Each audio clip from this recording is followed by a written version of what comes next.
I want to welcome everybody to today's webinar and thank you for joining us. Good morning, good afternoon from wherever you're joining us from. Just a couple of things before we begin. This webinar is being recorded, so if you do need to leave early at any point, we will email all of our registrants a link to the recording later on today. During the session, if you have any questions, please feel free to use the Q&A box at the bottom of your panel to ask the presenters questions. If we are unable to address any of your questions live, we'll make sure that we follow up with you, or even feel free to email either Courtney or Jake after the session is complete. And so without further ado, I'd like to pass it on to our presenters today.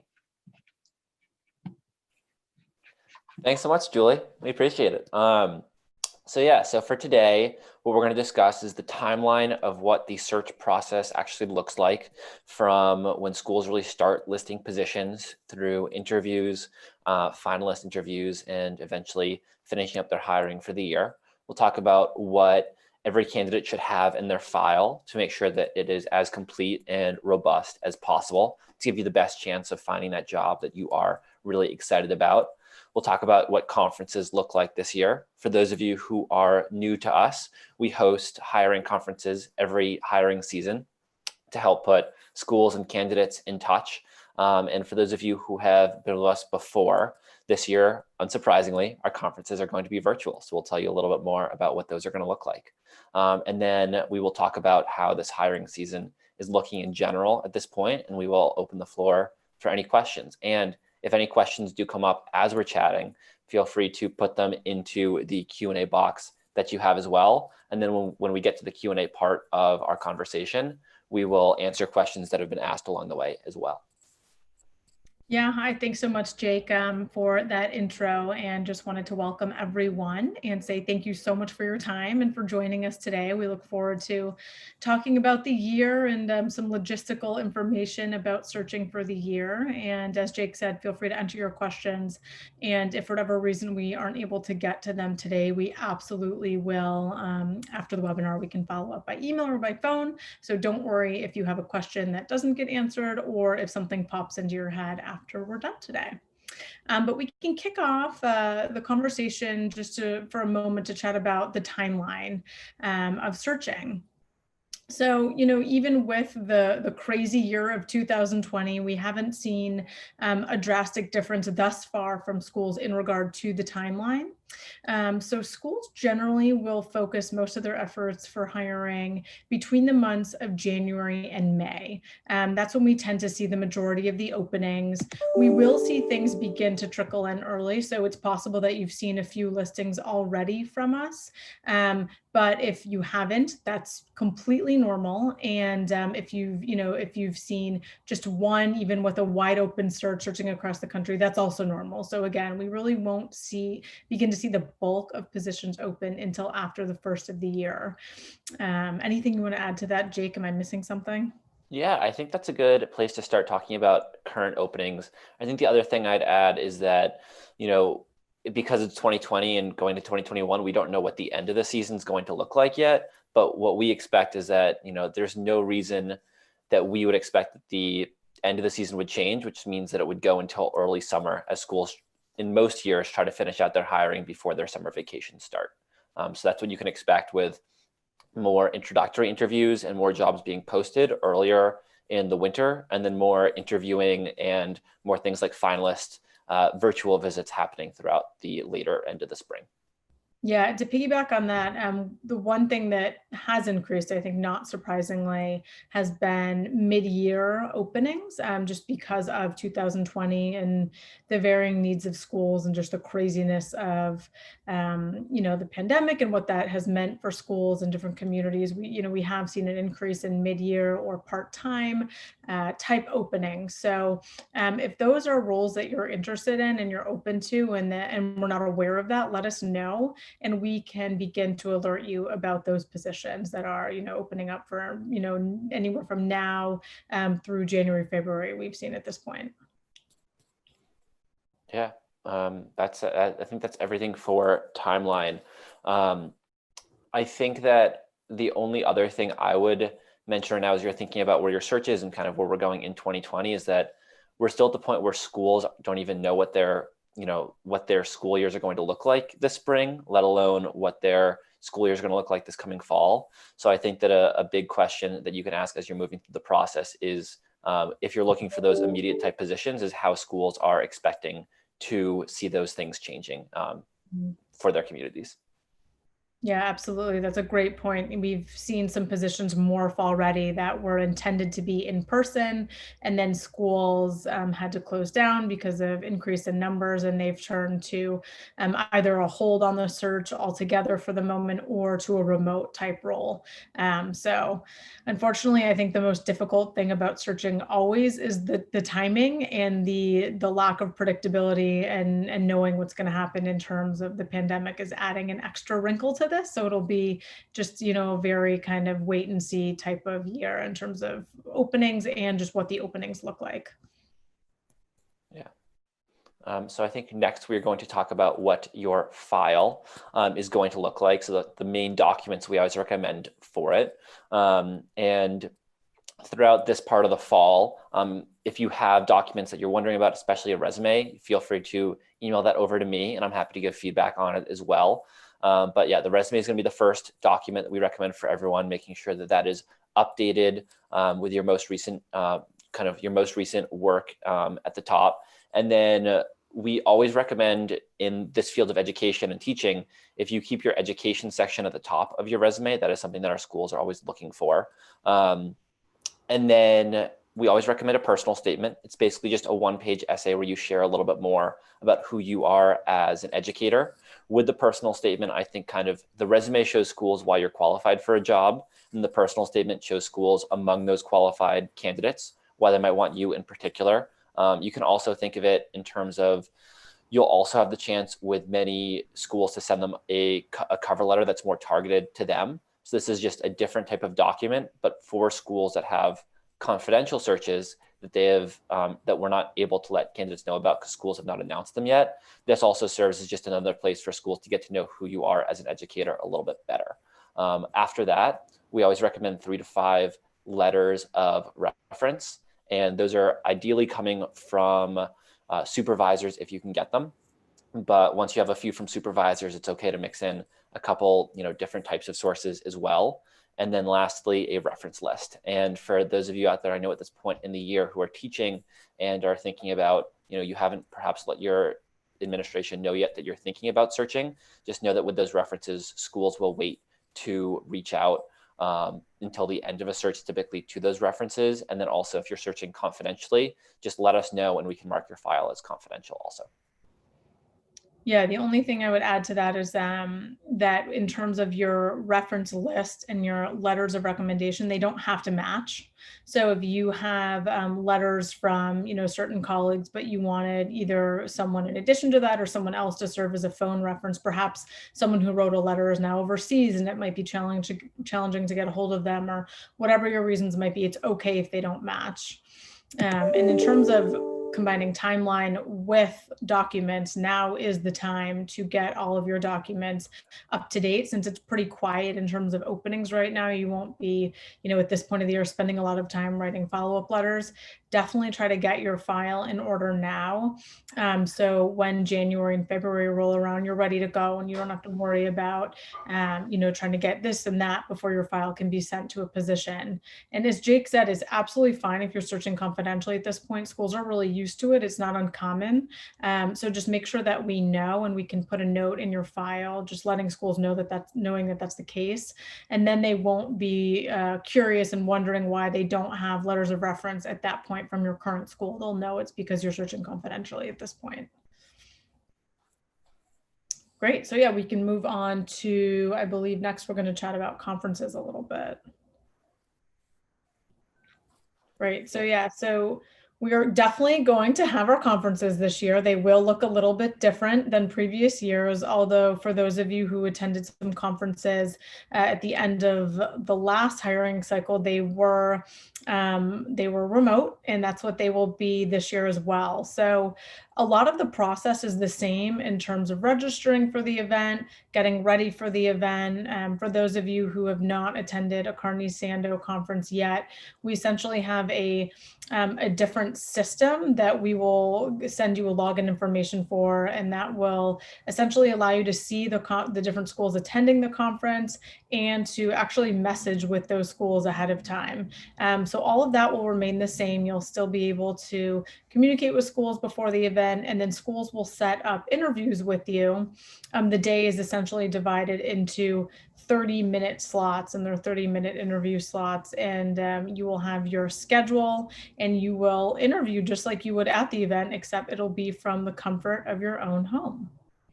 Yeah, and I'd say one of the other important things about conferences once you get set up is that because you don't need to travel to conferences this year, because you're not going to Boston or DC or San Francisco, marking your availability is going to be key. I know that during these difficult times, people have kind of a lot of needs that they you might have a block in your day that's free and a block in your day that's not, and you'll be able to mark those few hours that you're busy or those few hours that you are free, so that even if you can't make it for the entire 3-day event, just let us know through the conference module, and then schools will be able to only book times with you at the times that that you're free. And thanks for putting up the dates for this year, Julie. So these are the four main events that we have. So the first one is our annual diversity focused event. That is for it's for people who identify as people coming from diverse backgrounds and also people who are allies of those people. And we think that diversity comes in many forms for these events. So that's probably historically been one of our biggest events. We also have in February an event and in spring an event. The STEM and innovation will be more focused towards science educators, less towards world languages. But if you're interested in attending that too, I just say reach out to me and we can talk about that individually. And we'll be sending out a lot more information about the conferences, including registration information as it gets a little bit closer. So much more to come. There's also wonderful resources on our website and blog if you'd want to dive in now to learn a little bit more. We have videos from the conferences. You can see what they've looked like in the past, but just, great information on our website as well. Yeah, and with that, let's turn to what this year is looking like. So yeah, as Courtney was speaking about earlier, one of the big changes that we've seen has been a number of part-time and immediate roles. Because schools have been changing dynamically throughout the year, and they've been trying to find different ways to make different things fit for their systems. But in terms of what we're seeing for fall 2021 roles, things are looking pretty good. We've had a very busy fall. And we're hopeful that things will continue, but it is 2020. So there's no way to know the way that the whole world and the, US economy in general will go, but we're pretty hopeful with what we've seen so far.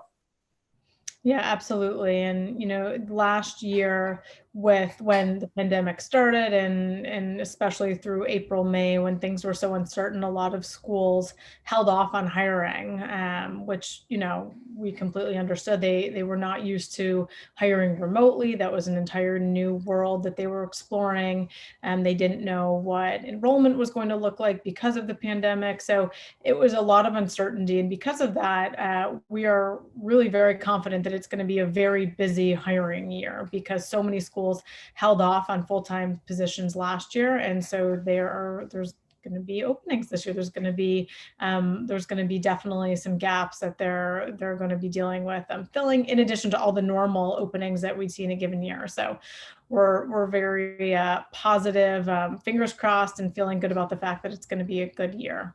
Yeah, and one other thing I'd add about trends this year that are different is that unsurprisingly this year, the finalist interviews are not on campus, where historically schools have brought their finalist candidates to campus for the full day. But many schools are still trying to have that full day interview as much as possible, or at least having someone meet with a number of stakeholders at a school. So you can expect that you'll still have kind of an experience where the school tries to have you get to know as many folks as possible. It will just take place all virtually, or we expect it to this year. And then along with that as well, I think that schools are very interested in if you have videos of yourself teaching, or other ways of showing who you are in the classroom, because you won't be able to give a demo lesson. That's something that they have not historically asked for, but are definitely interested in now. And you can add videos to your file as well in Candidate Connect. But you can also just, if you have something ready, I think that's something that schools would be interested in too. Absolutely. And just to backtrack a little bit in terms of logistics, I think that schools have relied almost heavier on us this past year because of not being able to have candidates on campus. So they've leaned on us in terms of trying to get to know candidates better and, just ask more questions about candidates that they might normally be able to figure out on their own through a campus visit. So it's helpful for you to lean heavier on us so we know that much more about your search and that much more about what you're looking for, and we can relay that information to schools. So even little things like if there's a position you're interested in and we haven't referred the position to you yet, shoot us an email and we'll let you know if it's a job that we're working on. Schools oftentimes list confidentially with us. So if there's a job that we've sent you to that was listed confidentially, we'll kind of allude to the fact that we do have the role, the school has your information, and that way we can just make sure that we're not, sending multiple applications to a school. I think their schools are just so overwhelmed right now. So the tighter we can be on our end, the better. And so just the more in touch you are with us, the better we're going to be able to help you. So don't feel like you're over communicating with us. We love getting emails from you. We love hearing what's going on in your search. And we really view this as a team, and we want to really team up with you and make this a great year. Yeah, I also wanted to answer one of the questions that came in that I think was a good question about videos and teaching. So one candidate asked, would schools be interested in videos of Zoom teaching as well? And I think the answer is definitely yes. Schools understand that right now, not everyone is able to create videos of themselves teaching in person for a variety of reasons. So videos of yourself teaching over Zoom are great. The only thing to think about in any context of filming these videos is making sure that you think about student consent and talking to your students and families about that as well. Absolutely. And there was one other question.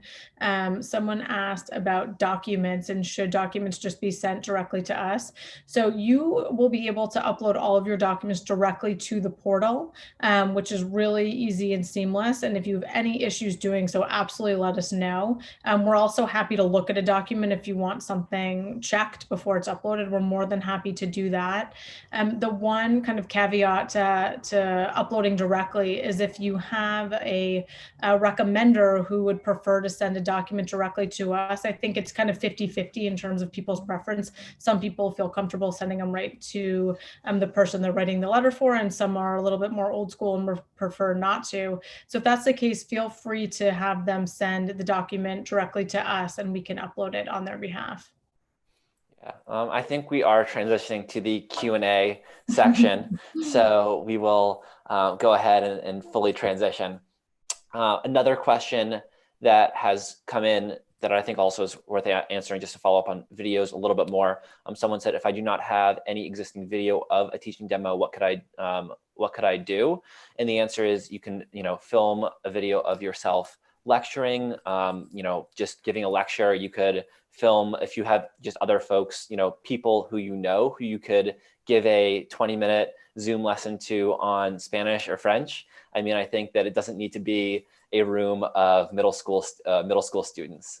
Just anytime you're teaching and interacting with your students, that's something that could still be helpful. Kids are ideal, but it's just the more you can show yourself just who you are, the better it will be. Absolutely. And then, oh, go ahead. Sorry, Jake. I was going to move on to another question, Courtney. If you had anything you want to say, definitely let me know. No, go ahead.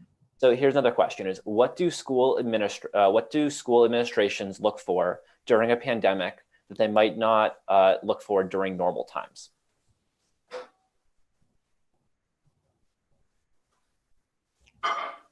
Oh, can you hear me? Oh, sorry, you cut out for 1 second. My internet went out. Oh, no worries. It is what do school administrators look for during a pandemic that they might not look for during normal times? That's a great question. I think to Jake's point, when he mentioned if you could record a video or show a sample of you teaching over Zoom, I think that is definitely something schools are looking for, just because for a lot of educators, I'd say most educators, it's uncharted territory. It's something that faculty, that just hasn't been a required piece of a position in the past. And right now, who knows how long it's going to last, but definitely in the moment and for the foreseeable future, that's at least an element of teaching positions. And not only that, I think it's a skill that is wasn't expected, but is great to have. So if you can demonstrate that you're comfortable on technology, you're comfortable teaching over video, that is, I think schools look at that as a huge asset. Even post-pandemic, I think everyone's just going to change the way that they perceive things be handled. So I think it's just a skill that is good to display. Absolutely. I think something else, given that, as we talked about, some schools have moved back and forth between remote and hybrid, I think just versatility and adaptability are also two other skills. Obviously, for some candidates, you wouldn't be able to move into a school, if you are immunocompromised or anything along those lines. But the more you can show different ways of being adaptable, the more you can, tell stories and interviews of how you've rolled with the punches and how you've managed challenges before. I think that's something else that schools are looking for now more than ever. Absolutely. That's great. I'm looking at a few more questions that have populated in the Q&A. One question reads, are we able to see a list of available positions before you send us a referral? So Carney Sandoe does not post positions publicly. We're more in the game of matching. So when a position opens up that we think is a fit, both in regards to what the school's looking for and what the candidate's looking for, we then send a referral based on that. So what we do sometimes do, I'm sure many candidates have seen, we do sometimes send what we call unconfirmed referrals, where we essentially run a position by you before we refer you to it. So it's not an open list that you can scan, but it is basically a step that comes before an actual referral would happen. So I guess the answer is no and yes.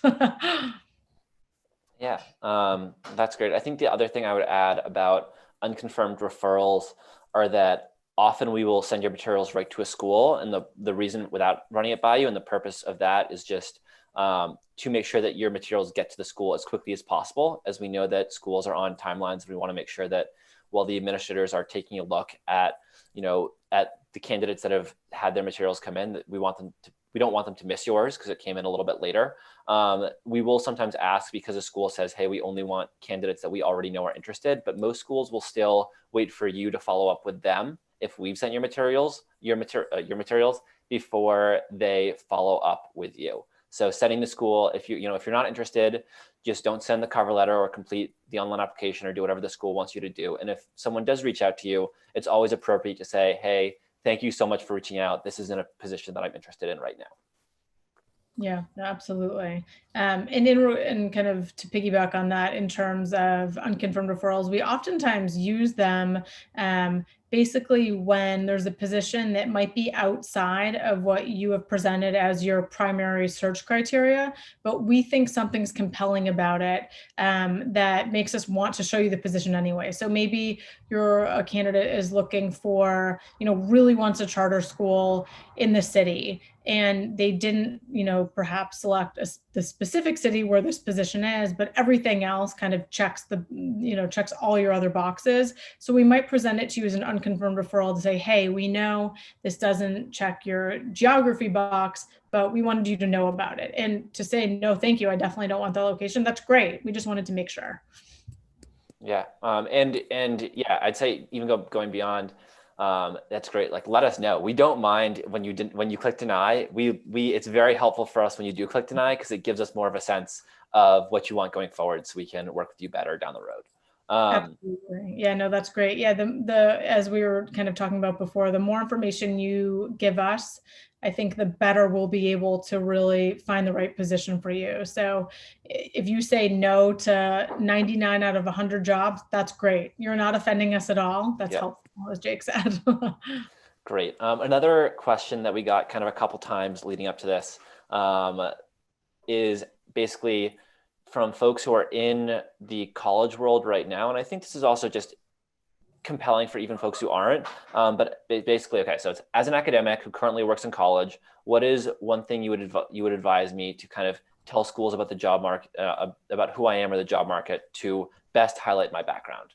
And that is a question I think is really compelling, because I think that for anyone, regardless of where you're coming from, I think that one of the things that you can do in your personal statement and cover letters is just highlight why you're looking for these jobs in high schools, even if you've been a high school teacher before, or a middle school or elementary teacher. Just the most important thing is sharing with schools why you're interested in them in particular. And the more you can tailor your interview answers and your cover letters in general to each specific school, that is the most important thing you can do. So if you've just finished your PhD program and have been a professor for years, schools will consider you as a candidate as long as you show them that you're really interested in working with the students that they are serving.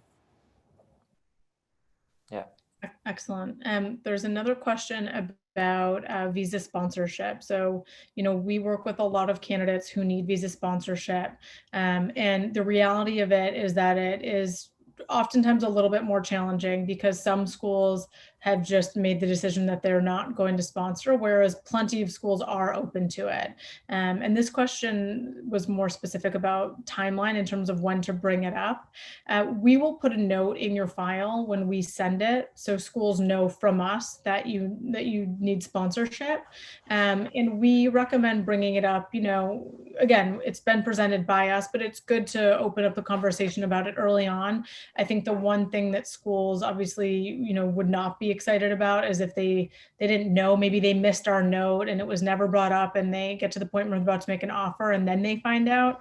I think that can be a challenge, just because it is an extra step and it's more time consuming, and they want to know about it. So be open about it.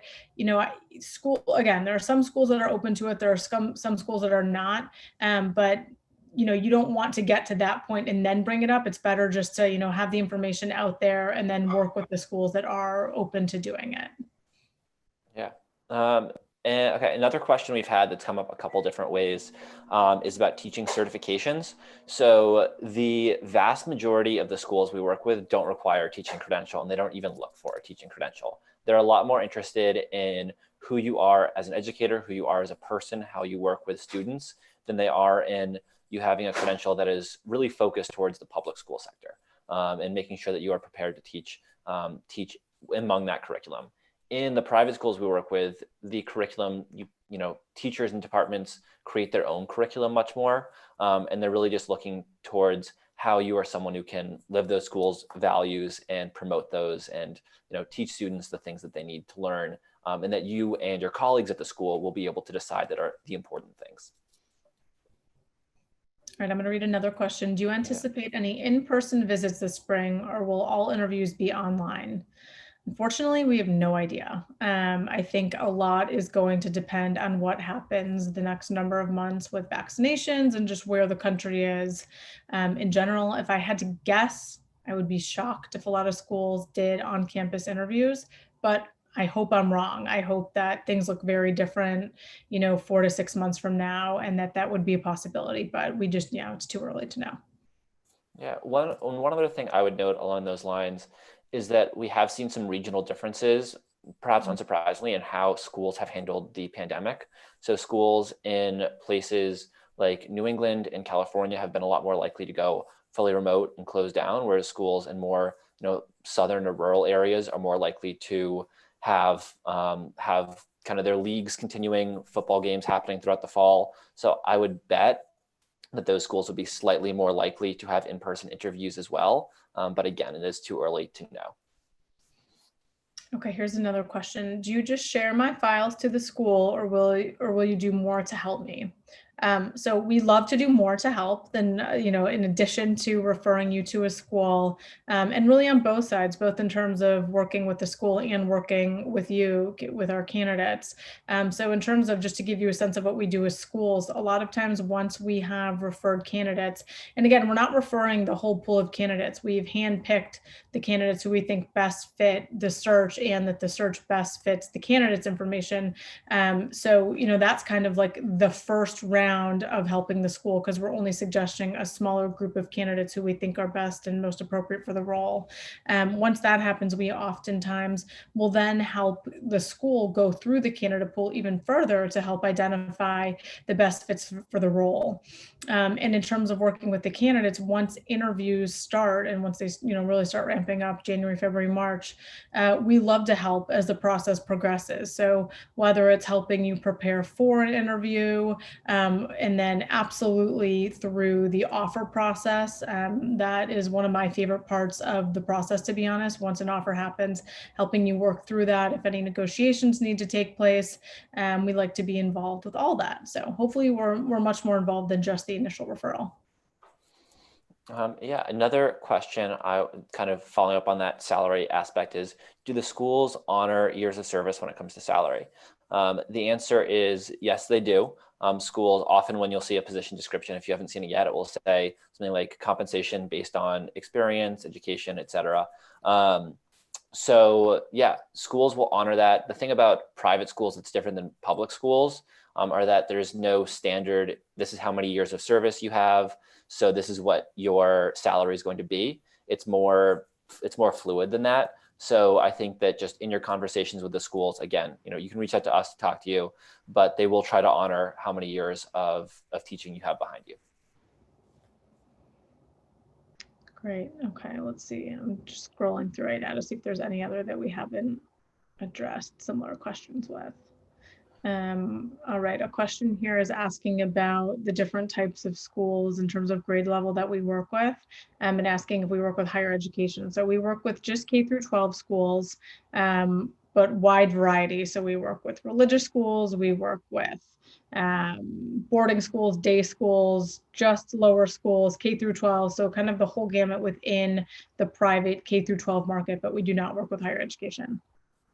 Great. Another question that I think is just worth clarifying on is, are the dates for the hiring conferences in the spring, or are those TBD? I wasn't sure if the diversity forum, et cetera, dates overlapped with hiring conferences. So just to clarify, the forums, forum is our word for describing what a conference is. So these are the dates of the hiring conferences. And for, in the past, when we've had these events in person, they would often have smaller professional development aspects to them. The diversity conference has significant professional development, but these are also the hiring conferences when schools and candidates are meeting over the course of these days. Okay, here's another question. Is it a good idea to list salary expectations in our profiles?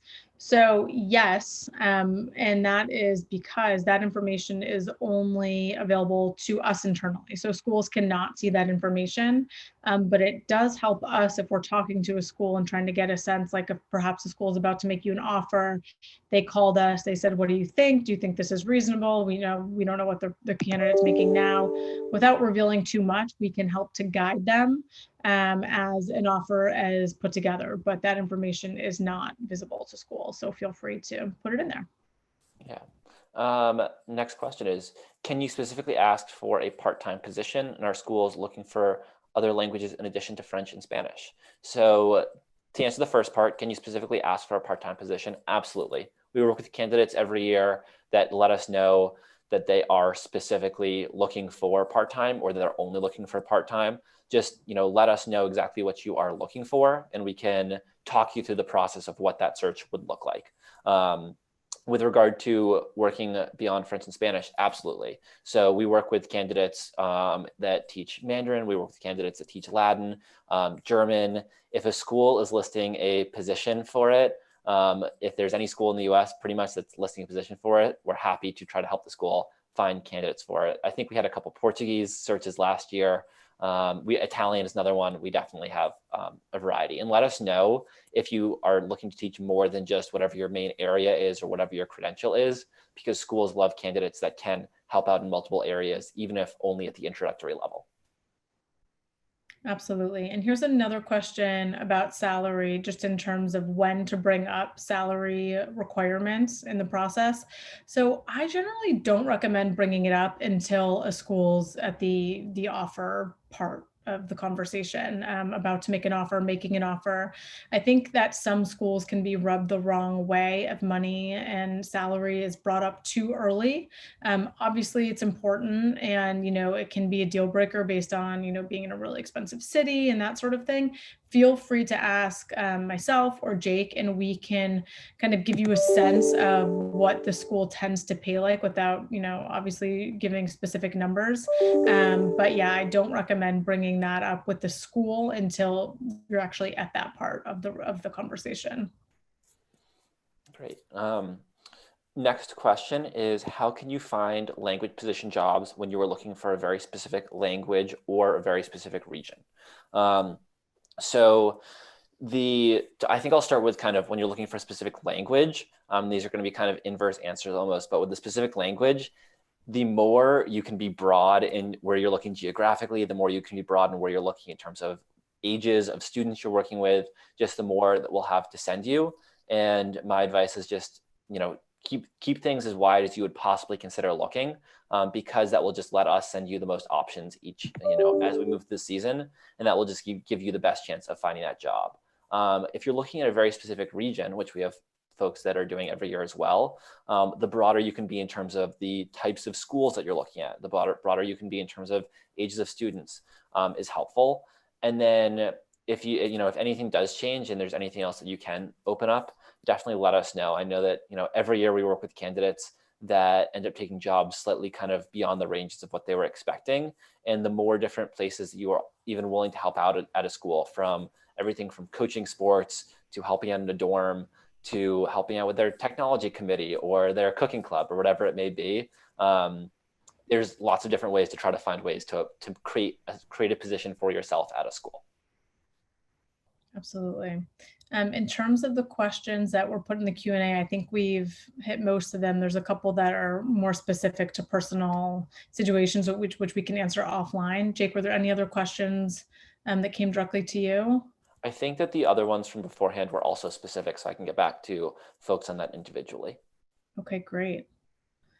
Well, thank you so much for chatting with us and for letting us take up 40 minutes of your Friday. We hope that there was some information that was helpful in terms of getting ready for this search season. We're really excited. We really do think it's going to be a great year.